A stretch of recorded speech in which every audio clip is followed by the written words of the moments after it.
Hello everyone, my name is Tin Ohnmar Tun. Currently, I am studying Bachelor of Business Administration at Al-Bukhari International University. Today, I would like to introduce a person who is very expert in the field of leadership and management. Yes, he is American author, entrepreneurial, and business consultant best known for his contribution to the field of leadership and management. And also he is a global management training and consulting train and lead the development of leadership and management training program for organizations worldwide. So who may be he? He is Ken Blanchard. Let's see about him deeply. Ken Blanchard is a renowned author, speaker, and management consultant known for his leadership and organization behavior research and practice. His numerous books, including the classic The One Minute Manager, have sold millions of copies and has been translated into multiple languages, making him one of the most influential figures in the field of leadership and management. Blanchard is also the co-founder of the Ken Blanchard Companies, a global training and consulting firm specializing in leadership and development and customer service.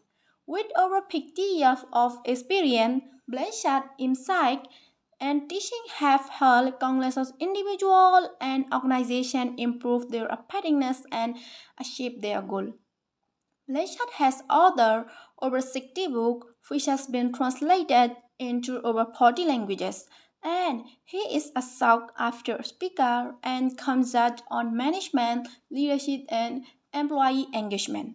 The One Minute Manager was a best-selling book in 1982, and it is a simple and practical guide to giving quick and specific feedback and empowering and developing employees to become self-directed and component. The book represents the three keyword components of 1 minute manager's philosophies are first one is 1 minute goal, second one is 1 minute praising, the third one is the 1 minute reprimand. It has sold over 15 million copies worldwide and has been translated into numerous languages. Blanchard has received numerous awards for his contribution to the business and management field, including being inducted into the Amazon Hall of Fame as one of the top 25 best-selling authors all of the time. Here are some tips that he contributed in the business worldwide. Two parts of servant leadership. The first is vision and direction. See, leadership is about going somewhere. That role and the responsibility comes from the hierarchy. You got to be, as a manager, as a president, and all, you got to make sure your people know what your vision is and what your goals are. If they do, then they got a chance to get there.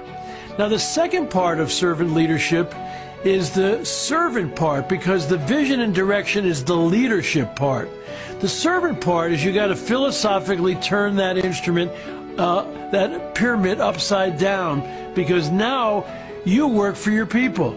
Your job is to help them live according to the vision and accomplish the goals.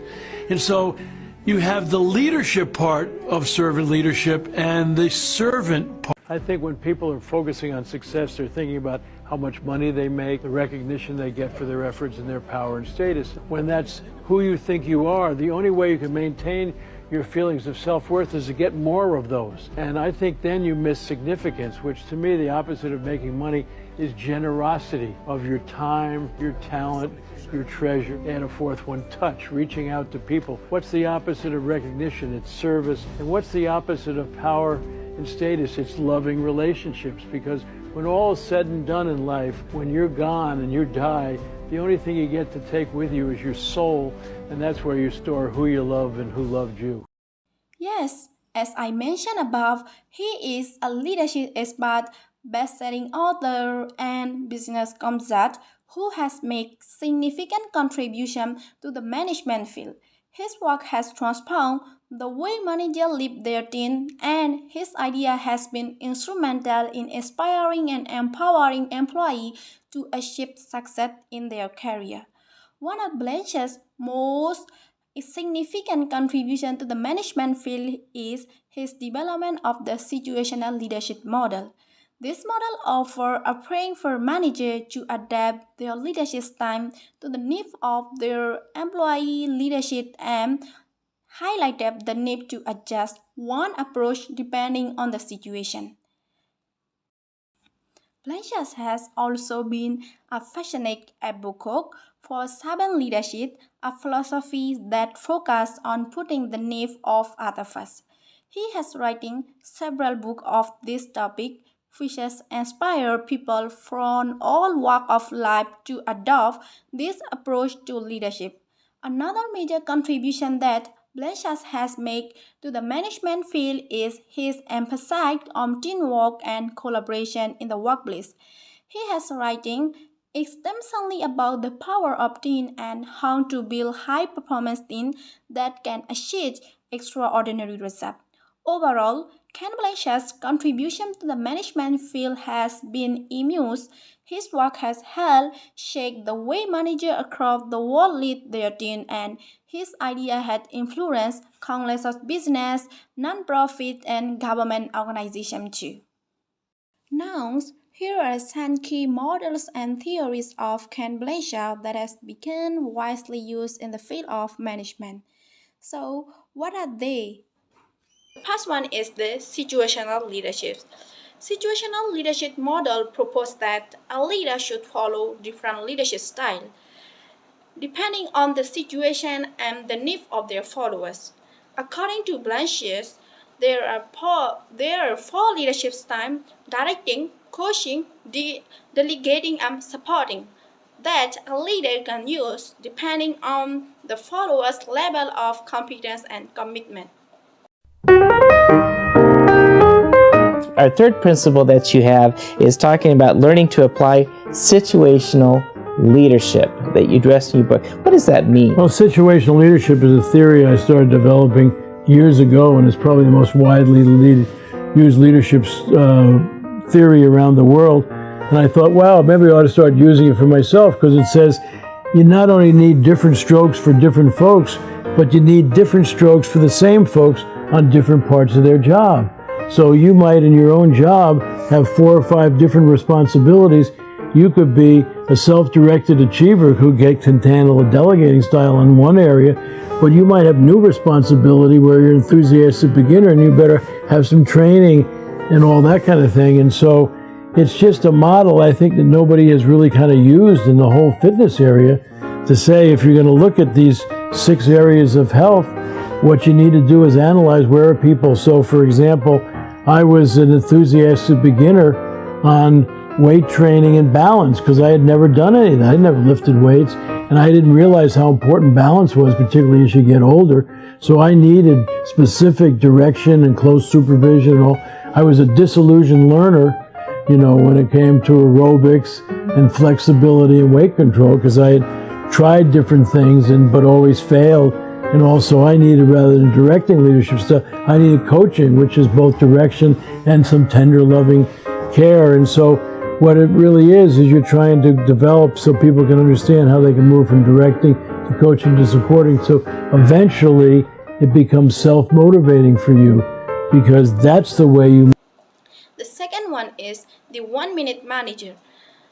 The 1-minute manager introduced the concept of 1-minute goal, 1-minute phrasing, and 1-minute reprimand. This theory suggests that a manager can effectively manage their employee by setting clear goals, provide quick feedback, and addressing any issue that arises immediately. The 1-Minute Manager book is an inspiring guide to becoming a successful leader. Built on the 3 simple rules of manage, motivate and recognize, the book teaches us how to maximize our time and energy to get the best out of ourselves and our team. Here are 5 tips from the book. 1. Set clear goals. Make sure that everyone knows what needs to be done. Make sure that everyone understands the expected results. 2. Provide feedback often. Provide regular feedback so that everyone is aware of their progress and can adjust their efforts accordingly. 3. Praise in public. Acknowledge and reward team members in public, so that everyone can share in the success. 4. Stay focused. Focus on the important things that need to be done, and don't get distracted by the small details. 5. Lead by example. Be a role model for your team. Demonstrate the behavior that you expect from them. And the next one is the servant leadership. Blanchard is a strong advocate of the servant leadership philosophy, which emphasizes the leader's responsibility to serve their followers and empower them to achieve their goal. Leaders should focus on serving their team and employee instead of boosting people around. Leaders should empower their team member to become leader too. This approach created a positive workplace. To sum up my presentations, Blanchard's theory and model have a significant impact on the management field and have influenced how leaders approach their role and responsibility. Thank you so much for your attention. See you next video.